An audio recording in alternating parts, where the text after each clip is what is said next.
గ్రంథం సేవాపథం 1000 seeds of Joy Anand Karunesh part 7 10వ పాఠం సాధికార స్త్రీతత్వం మరి సాధికార పురుషతత్వం. ఆనంద్ కరుణేష్ ప్రశ్న: దివ్య స్త్రీతత్వం మరి దివ్య పురుషతత్వం అంటే ఏమిటో తెలియచేయగలరా? సీత: అన్నింటినీ ఏకం చేయటం, కలుసుకోవటం, ప్రవాహం, మధురం, అందం, అంకితం మరి మనస్ఫూర్తిగా ఉండటం అన్నీ కూడా దివ్య స్త్రీతత్వం. దివ్య పురుషతత్వం అనేది స్వేచ్ఛ, ఉనికి, నిశ్చలత, అంకితం, ధైర్యం, బలం, నిశ్శబ్దం, సృజనాత్మకత, భద్రత మరి మనస్సు అవసరం లేనివి. దివ్య స్త్రీతత్వం మరి దివ్య పురుషతత్వ శక్తులు మీ పూర్ణాత్మ మరి మీ ఆత్మను సూచించే ఉన్నత చైతన్య స్థితుల నుంచి ప్రవహిస్తాయి. ఈ శక్తులన్నీ మీ శరీరం మరి మీ మనస్సు ద్వారా వ్యక్తమైనప్పుడు అవి ఈ ప్రపంచంలోకి సాధికార స్త్రీతత్వం మరి సాధికార పురుషతత్వంగా ప్రత్యక్షీకరింపబడతాయి. జంతు ప్రపంచంలో చాలా వరకు మగ జంతువులు చాలా అందంగా అధిక అలంకరణలతో ఉంటాయి. సకశేరు కాలాలలో చాలా రకాల చేపల్లో, ఉభయచరాల్లో, సరీసృపాల్లో, పక్షుల్లో మరి కొన్ని క్షీరదాల్లో కూడా ఆడవే చాలా బలంగా ఉంటాయి. వాటిని చూసి మీరు నేర్చుకోవాలి. అలా చేసినప్పుడు అన్ని జీవుల్లో స్త్రీ మరి పురుషుల్లో దివ్య స్త్రీతత్వానికి మరి దివ్య పురుషతత్వానికి మీ హృదయం పూర్తిగా తెరుచుకుంటుంది. ఆనంద్ కరుణేష్ ప్రశ్న: ఆహా, తరచుగా మనుష్యులు జంతు సామ్రాజ్యంలో పురుషతత్వంలో ఉంటుందని మరి స్త్రీతత్వం మగవారిలో ఉంటుందని అనుకుంటుంటారు. సీత: అవును, ఈ రెండు లింగాల మధ్య భౌతిక ద్వంద్వత్వం ఉన్నప్పటికీ ఇవి స్త్రీతత్వపు మరి పురుషతత్వపు శక్తులకు అనుగుణంగా ఉండాల్సిన అవసరం లేదు. మీకు మరొకసారి తెలియజేస్తున్నాను, స్త్రీ పురుషుడు మరి ఉభయలింగాలతో సంబంధం లేకుండా స్త్రీతత్వ మరి పురుషతత్వ శక్తులు అందరిలో ఉంటాయి. ఆనంద్ కరుణేష్ ప్రశ్న: అయితే స్త్రీ పురుషుడు అన్న వ్యత్యాసం స్త్రీతత్వ మరి పురుషతత్వ శక్తుల నుంచి వేరుగా ఉంటుందా? సీత: సరిగ్గా అంతే. చాలాసార్లు మీరు బయటికి వెళ్ళినప్పుడు ఒక చిన్న బిడ్డను చూసి తాను ఆడపిల్ల లేక మగపిల్లవాడా అని చాలాసార్లు అనుకుని ఉంటారుగా. ఆ బిడ్డ గురించిన వస్త్రధారణ మరి బాహ్యంగా కనిపించే వాటి వల్ల ఆ బిడ్డను ఆ ప్రత్యేకమైన శక్తికి లోబరుస్తారు. పూర్వకాలంలో పిల్లలను స్త్రీతత్వ మరి పురుషతత్వ శక్తుల సమతుల్యతతో పెంచేవారు. లింగ భేదం అడ్డు వచ్చేది కాదు. దివ్య జ్ఞాన ప్రకాశం పొందినవారు లేదా చిన్న వయసులో దివ్య జ్ఞానం పొందిన వారి గురించి ఆలోచించండి. అలా దివ్య జ్ఞానం పొందినవారు ఆడ మగ అన్నది కేవలం జీవ వివక్షగా మాత్రమే చూస్తారు. అంతేకాని ఆడ మగ మధ్య భేదాల గురించిన విశ్వాసాలు లేదా అనుసంధానాన్ని కలిగి ఉండరు. స్త్రీతత్వ మరి పురుషతత్వ శక్తులు కేవలం భౌతికత వరకే అన్న ఆలోచనలను దాటి ఆలోచించిన వారికి చాలా గొప్పతనం ఉంది. గతంలో కొంతమంది సంగీతకారుల గురించి ఆలోచించండి. ఉదాహరణకు బీథోవెన్ గురించి ఆలోచించండి. అతని భుజాలపై కుటుంబ బాధ్యతలు ఉండి అనారోగ్యం పాలైనప్పటికీ అతని సంగీతంలో స్త్రీతత్వం మరి పురుషతత్వం మధ్య సమతుల్యత ఉండేది. తన జీవితాన్ని మార్చే సంగీత కన్సర్ట్ కచేరీ వంటిది ఉన్నప్పటికీ తనకు వేసుకోవటానికి సరైన దుస్తులు కూడా లేవు. అయినప్పటికీ తాను తనలోని ఏకత్వానికి లోబడి ఉన్నప్పుడు ఏమీ లేని తనంలో ఉండే ఆనందం ఉంది. పురుషులు మరి స్త్రీలు అందరూ కూడా ఈ విషయాన్ని పోల్చుకోగలరు. ఎందుకంటే ఆ సంగీతం శూన్యత నుంచి ఉద్భవించింది. అది అందరికీ మరి అందరిది. అదే సంగీతం యొక్క గొప్పతనం. ఆనంద్ కరుణేష్: అయితే అది ఏకత్వపు లోతుల నుంచి వచ్చిందా? అంటే ఎక్కడ నుంచి? సీత: అది సంపూర్ణత మరి శూన్యత అయిన ఈథర్ అనే 5వ మూలకం నుంచి వెలువడింది. అది ఆత్మ నుంచి వచ్చింది. ఇది స్త్రీతత్వం మరి పురుషతత్వానికి మించి ఉంది. అది నిరాకారం. ఆకారం తీసుకున్నప్పుడు అది నీరు మరి నిప్పు యొక్క కలయికతో ఏర్పడుతుంది. అగ్ని మూలకం శక్తిలా అనుభూతి చెందవచ్చు. అదేవిధంగా గాలి మూలకం ఆలోచనగా అనుభూతి చెందవచ్చు. ఆనంద్ కరుణేష్ ప్రశ్న: అందుకే మిమ్మల్ని ఛానల్ చేసినప్పుడు మీరు ఆలోచనలతో కూడిన బలమైన ఒక శక్తి వలె మిమ్మల్ని అనుభూతి చెందాం. సీత: అవును, నేను మూలకాలను మించి ఉన్నప్పటికీ నన్ను నేను మూలకాల రూపంలోనే వ్యక్తపరుచుకుంటాను. అధిరోహణ చెందిన అందరి దేవతల మాదిరిగానే నేను శూన్యత మరియు సంపూర్ణత కూడా. ఆనంద్ కర్ణేస్. అయితే స్త్రీతత్వ మరి పురుషతత్వ మూలకాలు స్త్రీలను మరి పురుషులను నిర్వచించకపోతే మానవులు ఈ విశ్వాసాలను ఎందుకు మోస్తున్నారు? సీత. విశ్వాసాల పట్ల ఉన్న అనుసంధానం గాలి మూలకం నుంచి ఏర్పడుతుంది. ఎందుకంటే అది భౌతిక శాస్త్రం గాలిని ఆలోచనకు సమానమైన మూలకంగా పేర్కొంటుంది. ఆలోచన స్త్రీతత్వాన్ని మరి పురుషతత్వాన్ని విభజిస్తుంది. ఎందుకంటే వ్యక్తిగతం చేయటమే ఆలోచన యొక్క స్వభావం. ఈ భారం కేవలం సంస్కృతుల నుంచి, తల్లిదండ్రుల నుంచి మాత్రమే కాకుండా మానవుడిగా పుట్టడం వల్ల కూడా ఏర్పడుతుంది. ఒక నెమలి అద్భుతంగా నాట్యం చేస్తున్నప్పుడు చూడండి, లేదా ప్రకృతిలో ధ్యానం చేయండి. దీనితో మీ మానవ పరిమితుల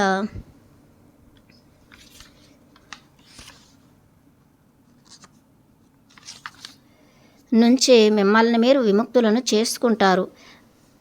ఆనంద్ కర్ణేస్. దేవతల తలాల్లో కూడా స్త్రీ పురుషుడన్న ద్వంద్వత్వం ఉందా? సీత. అవును. ఈ ద్వంద్వత్వాన్ని అర్థం చేసుకునే విధానం పితృస్వామ్యత వల్ల చెల్లా చెదురు అయ్యింది.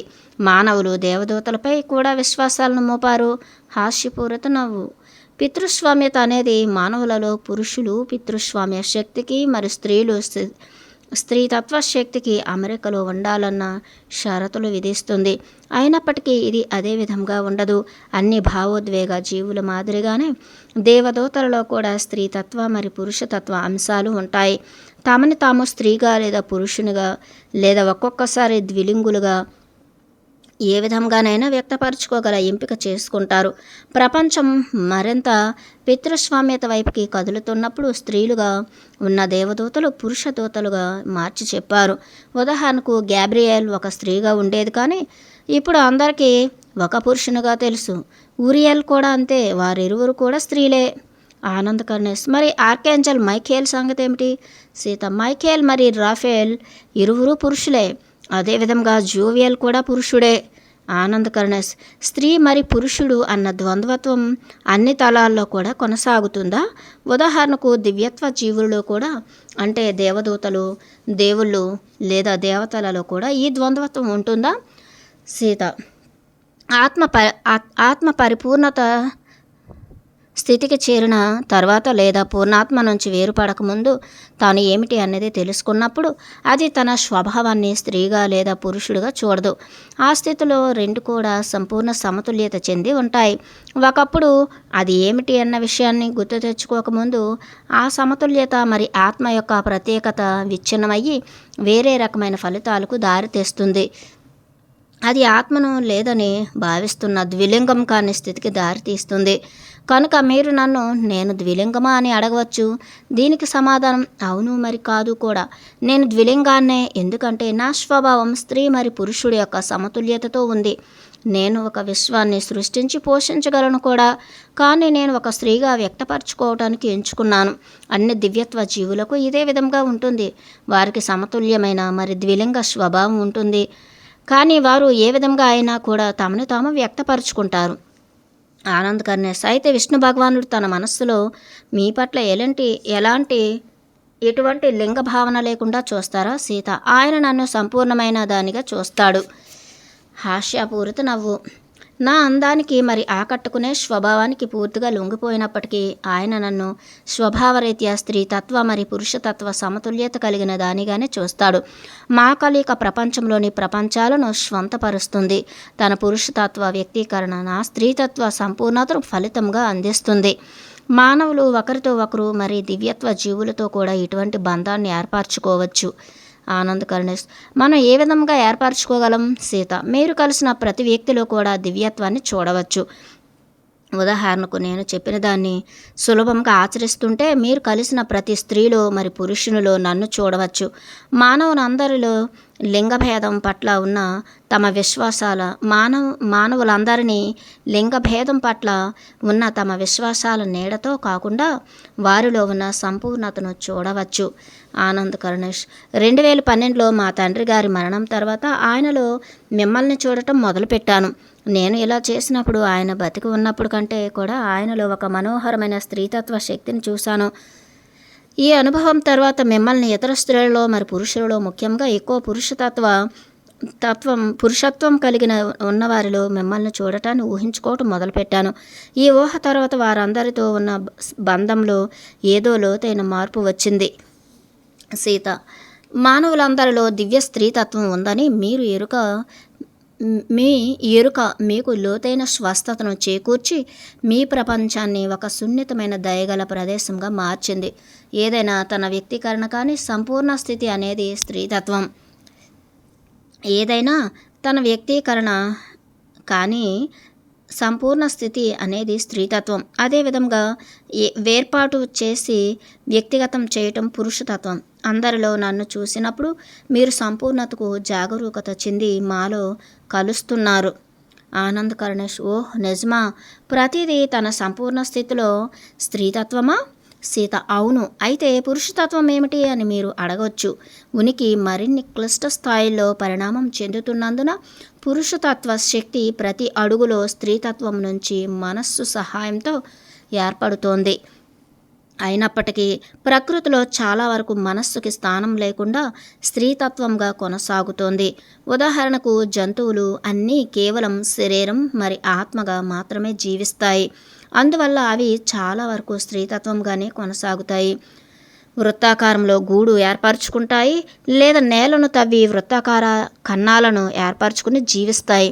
దాదాపుగా ప్రకృతిలో ఉన్న మొత్తం వృత్తం లేదా వంపుగా ఉంటాయి. అంతేకాని చదరపు చెట్లు లేదా చదరపు సముద్రాలు లేవు. సూర్యుడు మరియు భూమి దాదాపుగా వృత్తమే. అదేవిధంగా విశ్వంలో ఉన్నవన్నీ కూడా వృత్తమే. ఆఖరికి మీ శరీరంలోని అవయవాలు కూడా చదరంగంగా ఉండవు. అయినప్పటికీ పురుషత్వ మెదడు మాత్రం ఎన్నో చదరపు వస్తువులను సృష్టించింది. ఈ విషయంలో త్వరిత ఆలోచనకు రావద్దు. స్త్రీతత్వ సంపూర్ణత తనకు తాను తెలుసుకోవడానికి పురుషతత్వ శక్తి ద్వారా వ్యక్తమవ్వటం అవసరం. కానీ మానవులు ఈ కాలంలో చాలా పురుషతత్వాన్ని మరి చదరపు వాటిని సృష్టించినందున సమస్తాన్ని సమతుల్యం చేయడానికి వారు ఇప్పుడు స్త్రీతత్వానికి మరి వృత్తానికి లోబడి ఉండాలి. ప్రతి ఒక్కరిలో నన్ను లేదా ఇతర దేవతలను చూడటం వల్ల మానవులు ఈ వృత్తానికి అన్నింటిలో మరి అందరిలో వ్యక్తమవ్వని సంపూర్ణతను జాగరూకత చెందేందుకు వారు అనుమతించుకుంటారు. నాలాగే భూమాత కూడా ద్విలింగ స్వభావురాలు, కానీ తనని తాను స్త్రీగా వ్యక్తపరుచుకుంటుంది. కొన్నిసార్లు తన వేడి అగ్ని తత్వపు శక్తి ఎక్కువగా ఏర్పడటం వల్ల అది ఆవేశంగా వ్యక్తమయ్యి ఆ వ్యక్తీకరింపబడేటప్పుడు పురుషతత్వం అవుతుంది. కనుక మనం ప్రకృతి మాత వినాశనాన్ని సృష్టిస్తుంది అన్నప్పుడు వినాశనం చేసేది సమతుల్యం చేసే తల్లి కాదు. అయితే స్త్రీతత్వ శక్తి ఎక్కువగా సమృద్ధి జరిగి పురుషతత్వ వ్యక్తీకరణకు దారి తీస్తుంది. మానవులు ఈ సమతుల్యతకు భంగం కలిగించినప్పుడు భూమాత తిరిగి సమతుల్యం చేస్తుంది. ఆనంద్ కరుణేష్: ఉదాహరణకు భూగోళం యొక్క వేడిమి వల్ల భూమిపై వరదలు ఏర్పడుతున్నాయా? సీత: అవును. ఇక్కడ మనం భూమి లోతుల్లోకి వెళ్తున్నాం. హాస్యపూరిత నవ్వు. 11వ పాఠం: దివ్య స్త్రీతత్వం యొక్క 3 పరమానందాలు. ఆనంద్ కరుణేష్ ప్రశ్న: దివ్య స్త్రీతత్వం అంశాల గురించి ముఖ్యంగా స్త్రీలకు సంబంధించి మరిన్ని అంశాలు తెలియచేయగలరా? సీత: పూర్వకాలంలో దేవతాశక్తి అనేది మూలికానందపు ప్రకంపనలపై ఆధారపడి ఉన్న ప్రేమ యొక్క 3 అంశాల ద్వారా సూచించబడింది. మొదటి అంశం అమాయకమైన సున్నితమైన ప్రేమ. అది కన్య, చిన్న అమ్మాయి యొక్క స్వచ్ఛమైన ప్రేమ. రెండవ అంశం పరిపక్వత ఉన్న స్త్రీ యొక్క సంపూర్ణత్వంతో మరింత పరిణితి చెంది ఉంటుంది. ఈ అంశం తన భాగస్వామి పట్ల సున్నితమైన ప్రేమను మరి ఆమె బిడ్డల పట్ల పెంపకంతో ముడిపడి ఉంటుంది. మూడవ అంశం ఒక ముదుసలిలా అందరినీ చూసిన తెలివిగల మరి ఎటువంటి త్వరిత ఆలోచనలు లేని తన తల్లితనపు రోజులను దాటి మరోసారి చిన్నపిల్లలా ఉంటుంది. కనుక మొదటి అంశం సూర్యోదయం లాంటిది, రెండవ అంశం మధ్యాహ్నపు సూర్యప్రకాశం లాంటిది, మూడవ అంశం సూర్యాస్తమయం లాంటిది. దీనిలో రోజంతా సంపూర్ణత్వం ఉంటుంది. ఇవే దేవతా శక్తి యొక్క 3 అంశాలు. వీటన్నింటిలో కూడా పరమానందం ఉంది. ఒక స్త్రీ తనలో ఉన్న 3 అంశాలకు లోబడి ఉండి ప్రతి స్థితిని వేడుకలా జరుపుకున్నప్పుడు దేవతా శక్తిని అనుభూతి చెందగలదు.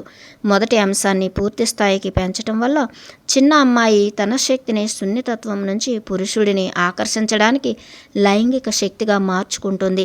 హద్దులు మరి నిబంధనలను నేర్పకపోతే ఈ అంశం త్వరగా ఆవిరవుతుంది. నేను హద్దులు మరి నిబంధనలు మాత్రమే చెప్పాను, అంతేగాని త్వరిత ఆలోచన గురించి కాదు. అటువంటి త్వరిత ఆలోచనలు లైంగిక అగ్నిని ఆర్పేసి భావోద్వేగ అసమతుల్యతను ఏర్పరుస్తాయి. ఈ హద్దులు ఒక స్త్రీ మరొక స్త్రీకి నేర్పగలదు. మూడవ అంశం సంపూర్ణ చక్రం. అది చక్కగా ప్రవహిస్తున్నప్పుడు కేవలం దాన్ని మాత్రమే కాకుండా భూమి మొత్తాన్ని తడుపుతుంది. ఆనంద్ కర్ణేస్: అయితే మూడవ రకమైన ప్రేమ కేవలం ప్రత్యేకంగా ఎవరి పట్ల అయినా మలచకపోతే అది కేవలం వారి స్వంతమే కాకుండా పోతుందా? సీత: అవును. ఉదాహరణకు చాలా రోజులు నేను కేవలం ఎత్తైన పర్వతాలలోనే నివసిస్తుంటే నేను మూడవ అంశంలో ఉంటాను. నేను పవిత్ర స్థలాన్ని నిర్వచించడానికి అక్కడ ఉంటాను. భూమి కూడా అదే విధంగా ఉంటుంది. భూమి మీద కొన్ని ప్రదేశాల్లో స్వస్థత శక్తి అధికంగా ప్రవహిస్తున్నప్పుడు మనుష్యులు అక్కడికి వెళ్ళి చూసి దానిని ఒక పవిత్ర స్థలం అని అంటారు. ఇది మూడవ అంశం. ఒక స్త్రీ అన్ని దశలను దాటి వెళ్తుంది. మూడవ దశలో ఆ స్త్రీ తన సంపూర్ణతకు తాను ఎదగకపోతే మొదటి అంశాన్ని తిరిగి తీసుకువచ్చే అవకాశం ఉంది. దేవతా శక్తి యొక్క మొదటి అంశం కన్య, రెండవది పరిణితి చెందిన మధ్య వయస్సు స్త్రీగా, బాధ్యత కూడిన యజమానురాలుగా, మరి మూడవది ముదుసలి ఉంటుంది. ఈ మూడు అంశాలను చూసినప్పుడు మీకు ఇది సాధారణంగా అర్థమయ్యే విషయం. ఆనంద్ కర్ణేస్: కొన్ని మతాలలో కన్య, మధ్య వయస్సు అయిన పరిపక్వత ఉన్న స్త్రీ మరి ముదుసలిని చంద్రుని దశలైన పెరుగుతున్న చంద్రుడు, నిండు చంద్రుడు మరి క్షీణిస్తున్న చంద్రునితో పోలుస్తారు. అయితే మీరు ఈ మూడు దశలను సూర్యోదయం, మధ్యాహ్నం సూర్యుడు అస్తమిస్తున్న సూర్యునితో పోల్చి చెప్పారు. ఈ మూడు దశలను పోల్చి చెప్పే ఈ రూపంలో ఎందుకు తేడా ఉందో తెలియచేయగలరా? సీత: మానవాళి పితృస్వామ్య వ్యవస్థ వైపుకు పరివర్తన చెందటం వల్ల కొంతమంది పురుషులు అగ్నిని పురుషతత్వ శక్తిగా మార్చాలనుకున్నారు. అందువల్ల దేవత యొక్క మూడు అంశాలను చంద్రుని మూడు దశలుగా చెప్పారు. పితృస్వామ్య మతాలు కూడా తపనను రాత్రి యొక్క చీకటితోనే పోల్చారు. ఎందుకంటే వారి ఉద్దేశంలో అది దాచి ఉంచాల్సిన విషయం. బాధ్యత కలిగిన స్త్రీ తన సంపూర్ణతలో ప్రకాశిస్తున్న సూర్యుడిలా ఉంటుంది. బాధ్యత కలిగిన స్త్రీ తన సంపూర్ణతలో ప్రకాశిస్తున్న సూర్యుడిలా ఉంటుంది. తన తపనను సిగ్గుతో దాచుకోదు. అధిరోహణ చెందిన అందరు దేవతలకు ఉన్నట్లే నాకు కూడా ఈ మూడు అంశాలు ఉన్నాయి. నేను కన్యగా మరి మధ్య వయస్కురాలుగా వ్యక్తపరుచుకుంటుంటాను. నాతో అనుసంధానం కావాలనుకుంటే మీరు నన్ను ఒక కన్యగా కానీ లేదా ఒక మధ్య వయస్కురాలుగా కూడా వ్యక్తపరుచుకుంటుంటాను. నాతో అనుసంధానం కావాలనుకుంటే మీరు నన్ను ఒక కన్యగా కానీ లేదా ఒక మధ్య వయస్కురాలుగా కానీ ఊహించుకోవచ్చు. మధ్య వయస్కురాలతో నా స్త్రీతత్వం అసలైన బహిరంగతతో ఉంటుంది. ఆ అంశంలో సున్నితత్వం ఉంటుంది, కానీ సిగ్గు ఉండదు. మీరు చిన్నపిల్లలను చూసినప్పుడు వారికి సున్నితమైన స్వభావం ఉంటుంది. వారు మనుష్యులకు లైంగిక స్వభావం ఉంటుందని ఇంకా తెలుసుకోలేదు. వారికి సిగ్గు అనేది నేర్పించే వరకు వారిని వారు ఉన్నది ఉన్నట్లుగా అంగీకరిస్తారు. ఒక చక్కటి కోణంలో చూసినప్పుడు కన్య అనేది ఒక చిన్న అమ్మాయి. తన జీవితం చాలా సులభంగా మరి సంతోషంగా ఉంటుంది. మరణం గురించిన నమ్మకాలు తన దరిదాపుల్లో కూడా ఉండదు. తాను ఎల్లప్పుడూ స్వతంత్రంగా ఉంటూ తన సంతోషం మరి స్వేచ్ఛ ద్వారా భూమి మీదే ప్రత్యక్షీకరించగలదు. తనకు ఎటువంటి ప్రతికూల ఆలోచనలు లేనందున తాను కోరుకున్నది ప్రత్యక్షీకరించగలదు. స్వర్గంతో దగ్గర సంబంధం మరి లోతైన అంతర్దృష్టి తనకు ఉన్నాయి. దేవదూతల తలానికి మరి తనకు మధ్య చాలా లోతైన సంబంధం ఉంటుంది. ఆనంద్ కర్ణేస్: మీరు విష్ణు భగవానుడిని వివాహం చేసుకోకముందు ఇతరులతో ఉన్నారని పురాణాలు చెప్పబడింది. అది కన్యగానా లేదా మధ్య వయస్సైన స్త్రీగానా? సీత: నేను చాలా బంధాల్లో ఉన్నాను, కానీ వారితో లైంగిక సంబంధం లేదు. కనుక నేను కన్యగా బంధాల్లో ఉన్నాను. నాతో ఉన్న పురుషుల్లో గొప్ప ఆలోచనలు కలిగి ఉన్నవారు సైనికులు, గొప్ప గొప్ప పురుషులు, మరి వారిని చూసుకునే మరికొంత మంది పురుషులు కూడా ఉన్నారు. మూలకాలైన నీరు, నిప్పు, గాలి మరి భూమితో లోతుగా ఉన్న ప్రతి పురుష శక్తి అంశంతో నేను భాగస్వామ్యంగా ఉన్నాను. అందువల్ల అన్ని పురుష అంశాలు నాకు తెలుసు. అదేవిధంగా ఆ పురుషులు కూడా నాలోని అన్ని అంశాలను తెలుసుకోగలరు.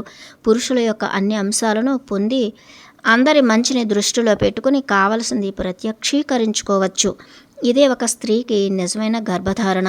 ఇది సరస్వతీదేవి యొక్క మార్గంలోని భాగం కూడా. ఆనందకరణేష్: ఇవన్నీ మీరు విష్ణుమూర్తిని వివాహం చేసుకునే ముందే జరిగాయా? సీత: అవును. ఆనందకరణేష్: ఈ బంధాలన్నీ ఎలా ఉండేవి? సీత: లైంగిక అనుసంధానం లేకుండా నా దగ్గర ఉన్నది పంచుకునేదాన్ని. నేను అతిగా పరాచకాలాడే దానిని కాదు. అది భావోద్వేగ విలువగా మధురం మరి ఆనందంతో ఉండేది. నాపై నేను నమ్మకాన్ని ఉంచాను. నాలోని అంతర్దృష్టి నాకు ఎల్లప్పుడూ మార్గదర్శకత్వాన్ని వహించేది. ప్రస్తుత మానవ సంస్కృతుల్లో ఇప్పుడు ఉన్నదాని గురించి నేను మాట్లాడటం లేదు. నాతో ఉన్న పురుషుల పట్ల ఆకర్షణ ఉన్నప్పటికీ నా ప్రియమైన విష్ణువుని కలిసే వరకు నేను ఎవరితోనూ ప్రేమను అనుభూతి చెందలేదు. భూమి మీద ఉన్నవన్నీ ఆకర్షణీయంగా ఉన్నాయి. వాటన్నింటినీ వారు అనుభూతి చెందాలి. మీరు ఒక గులాబీని ముట్టుకున్నా లేదా ఆకుని తాకినా వాటి పట్ల ఒక ఇంద్రియానుభూతి ఉంటుంది. పురాతన కాలంలో లైంగికతను కూడా వేడుకలా జరుపుకునేవారు. భవిష్యత్తులో కూడా ఇదే విధంగా జరుగుతుంది. మానవాళి మాతృస్వామ్య యుగం వైపుకు పరివర్తన చెందడానికి సంబంధించిన ఏర్పాట్లు రాగల కొన్ని సంవత్సరాల వరకు జరుగుతాయి. ఈ కొత్త వ్యవస్థలో నిజమైన మానవత్వం ఉండి గత కాలంలో ఉన్న మాతృస్వామ్య వ్యవస్థలను పోలి ఉంటుంది. ఈ పరివర్తన మొదట్లో నెమ్మదిగా ఉన్న విశ్వాసాలు క్రమంగా మారినప్పుడు పరివర్తన వేగవంతమవుతుంది. ఆనందకరణేష్: అయితే మానవ సమాజాలు స్త్రీల నియంత్రణలో ఉంటాయా? సీత: స్త్రీలు ఎక్కువ నియంత్రణ తీసుకోవటం గురించి కాదు, కానీ స్త్రీ పురుషులు ఇద్దరూ తమ హృదయానికి తమ మెదడుని లోబరచటం, దానితో స్త్రీతత్వం మరి పురుషతత్వం మధ్య సామరస్యత ఉంటుంది. భూమి మీద ఉన్నవన్నీ కూడా పరివర్తన దశలో ఉన్నాయి. కేవలం మానవుల మనస్సులు మాత్రమే వాటి స్థానంలో లేవు. అందువల్లే చాలామంది భూమి మీద దేవదూతల బాటలో నడిచేందుకు ప్రతిజ్ఞ చేశారు. గతంలో మానవ సమాజాలు స్త్రీతత్వానికి లోబడి ఉండటం అంటే అందరికన్నా ఉన్నత స్థాయిలో మనకు ఒక రాణి లేదా మహారాణి ఉన్నారని కాదు. ఈ పుస్తకం తరువాయి భాగంలో భూమి మీద నా వివిధ జన్మల గురించి తెలియచేయాలనుకుంటున్నాను. ఈ పుస్తకం 3వ మరి 4వ భాగంలో రామునితో సీతగా, కృష్ణునితో రాధగా మరి ద్రౌపదిగా ఉన్న నా జన్మల గురించి పంచుకుంటాను. పితృస్వామ్యత విస్తరించటంతో నా కథలు వందల సంవత్సరాలుగా మార్చేశారు. నా ప్రియమైన విష్ణువు మరి నా కథలను ఏది సత్యం ఏది అసత్యం అన్నది మరి ఆ కథలలో దాగి ఉన్నవి బహిర్గతం చేసే కోణంలో మీతో పంచుకుంటాను. దానితో ఈ కథలు ఎంతోమందిని స్వస్థత పరుస్తాయి. చక్రాల గురించి మరి మూలకాల గురించి నూతన కోణాన్ని తెలియచేస్తాను. ముఖ్యంగా మొదటి 3 చక్రాలు మరి ఆకర్షణ సూత్రాన్ని ఉపయోగించి మీ ప్రపంచంలో ప్రత్యక్షీకరణ యొక్క పాత్ర గురించి తెలియచేస్తాను. ఈ పుస్తకం 5వ భాగంలో ప్రస్తుతం మానవులు అనుసరిస్తున్న మతాలైన హైందవ మతం, బౌద్ధ మతం అనే పిలువబడే ఆధ్యాత్మిక బాటను ఏర్పరిచిన మా ఆత్మజాతి గురించిన రహస్యాలను బహిర్గతం చేస్తాను. గౌతమ బుద్ధుని గురించి కొత్త విషయాలను నా అవతారమైన తన భార్య యశోధర కోణం నుంచి వివరిస్తాను. సరస్వతీదేవి ద్వారా పరివర్తన చెందినది బుద్ధునితో సహా విష్ణుమూర్తితో సరస్వతీదేవి మార్గం యొక్క రహస్యాలను కూడా తెలియచేస్తాను. వివిధ రహస్యాలను బయటపెట్టి మా ఆత్మజాతి యొక్క లక్ష్యం గురించి తెలుసుకుంటూ దివ్య జ్ఞాన ప్రకాశానికి వివిధ దశలను గురించి తెలుసుకుందాం. ఈ పుస్తకం యొక్క 6వ భాగంలో మీ సొంత జీవిత ప్రయాణం గురించి మరి ఆధ్యాత్మిక పరివర్తన గురించి ప్రశ్నలు మీరు నన్ను అడగవచ్చు. మీరు మీ 3వ చక్రం నుంచి అనాహత చక్ర స్థితిలో ఉన్నారు. అందువల్ల మీరు ఈ 2 చక్రాల గురించి మరింత వివరంగా నన్ను ప్రశ్నలు అడగవచ్చు. సాధికార స్త్రీ యొక్క ఆనంద బాటలో మానవాళి యొక్క పరివర్తన కోసం నేను మీకు మార్గదర్శకత్వాన్ని వహిస్తాను. వివిధ యుగాల తాలూకా మరింత మంది దేవతలు మీతో భవిష్యత్తులో మాట్లాడినప్పుడు వివిధ ఆధ్యాత్మిక మార్గాలు దివ్య స్త్రీతత్వపు జ్ఞానంతో ఏకత్వంతో విలీనం అవ్వటాన్ని మీరు గమనిస్తారు. దీనితో పురుషత్వానికి దీనితో పురుషతత్వాన్ని గౌరవిస్తూ స్త్రీతత్వం సాధికారం చెందేలా ధర్మచక్రం వేరే దిశకు తిరుగుతుంది. మీ హృదయం మరియు ఉన్నత చక్రాలు క్రింది స్థాయి చక్రాలకు ఏ విధంగా పోషణను అందిస్తాయి అని ఈ దేవతలు మీకు తెలియచేస్తారు. వివిధ ఆధ్యాత్మిక మార్గాల ద్వారా ఏ విధంగా దివ్య జ్ఞాన ప్రకాశం పొందవచ్చని ఎన్నో కథలు చెప్తారు. మీ మనస్సులో మెదిలిన సందేహాలు ఏమైనా మీరు అడగవచ్చు. మీ మనస్సుకు తగ్గట్లు మేము మీకు సమాధానం ఇస్తాం. మనం నా జన్మ అయిన సీతతో మొదలు పెట్టవచ్చు. నమస్తే ఆనంద్ కర్ణేష్. నమస్తే లక్ష్మీదేవి గారు. ఓం భూర్భువస్సువః తత్సవితుర్వరేణ్యం భర్గో దేవస్య ధీమహి ధియో యో నః ప్రచోదయాత్.